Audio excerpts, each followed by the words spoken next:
Welcome to great home makers.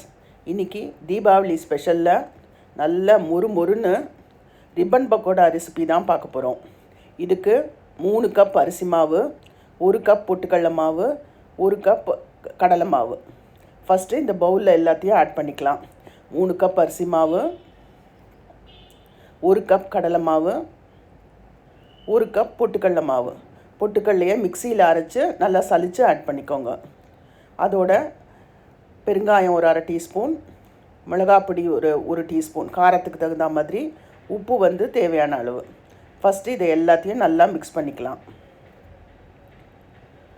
பொரிக்கிறதுக்கு எண்ணெய் வச்சுருக்கேன், நல்லா சூடாக இருக்குது. சூடான எண்ணெய் ஒரு குழிக்கரண்டி இந்த மாவில் ஆட் பண்ணிவிட்டு இதையும் சேர்த்து நல்லா மிக்ஸ் பண்ணிக்கிறோம். நல்லா மிக்ஸ் பண்ண உடனே தண்ணியை தெளித்து நம்ம ஒரு சப்பாத்தி மாவு பதத்துக்கு மாவு பிசைய போகிறோம். தண்ணியை அப்படியே விட்டுறக்கூடாது, கொஞ்சம் கொஞ்சமாக தெளித்து மாவு பிசைஞ்சிக்கலாம். இந்த மாதிரி பதத்துக்கு மாவு இருக்கணும். நல்லா சாஃப்டாக மாவு வந்திருக்கு பாருங்கள். நம்ம ரிப்பன் பக்கோடா அச்சை போட்டுடலாம்.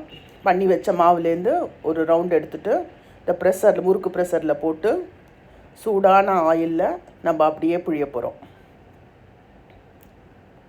சூப்பராக வருது பாருங்கள்.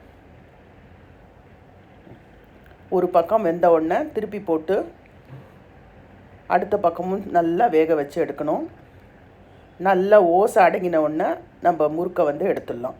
எண்ணெயெல்லாம் வடிய விட்டுட்டு எடுத்துட்டா நம்மளோட அருமையான ரிப்பன் பக்கோடா ரெடி.